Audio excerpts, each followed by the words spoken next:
Leo tunajifunza na Beyonce. Msikilize hapa. If I were a boy. Kwa nini Beyonce anasema if I were a boy? Kwa nini asemi if I was a boy? Tunajua I kwenye past inakuwa na was. I was coming, I was traveling alone na kadhalika. Kwa nini iwe if I were a boy na sio if I was a boy? Sogea hapa karibu nikwambie. So unatumia were kwenye conditional sentences pale ambapo una imagine, unazungumzia mambo ambayo una imagine yangetokea kwenye wakati uliopita, right? So kwa mfano unaweza kusema kwamba if I were rich I would travel the world. Kama ningekuwa tajiri ningetembelea sehemu mbalimbali hapa duniani. Una imagine kama ungekuwa tajiri.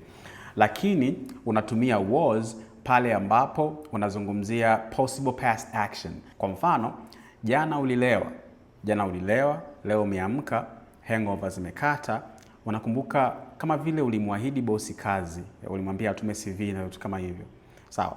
Kwa unaweza kumpigia bosi kumwambia if I was rude last night I'm sorry. Kwa unapozungumzia possible action in the past unatumia was na sio were. Unapoimagine ndio unatumia were, kama ambavyo Beyonce ana imagine kama angekuwa wa kiume. Sawa sawa. Hiyo ya kwanza. Ya pili unatumia were if I were pale ambapo unazungumzia kitu ambacho kilishindikana, ilikuwa haiwezekani kutokea kwenye wakati uliopita, haiwezekani kutokea sasa hivi na haitawezekana hata kwenye wakati ujao. Kwa mfano unaweza kusema kwamba if I were you I wouldn't agree. Kama ningekuwa wewe nisingekubali. Maana yake ni kwamba haikuwezekana mimi kuwa wewe kwenye wakati uliopita, haiwezekani mimi kuwa wewe sasa hivi na haitawezekana kuwa wewe kwenye wakati ujao. Mimi siwezi kuwa wewe.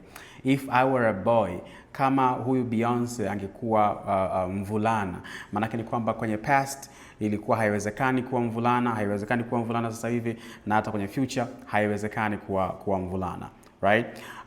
Lakini unatumia I na was, if I was, pale ambapo unazungumzia kitu ambacho kilishindikana kwenye wakati uliopita, lakini huenda kinawezekana sasa hivi au kikawezekana kwenye wakati ujao.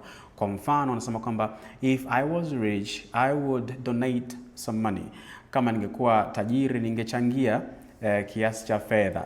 Maana ni kwamba haukuwa tajiri kwenye wakati uliopita, lakini umetumia was kwa maana ya kwamba kuna uwezekano wa kuwa tajiri sasa hivi au hata kwenye wakati ujao. Who knows what the future holds. Bila shaka umeelewa vizuri.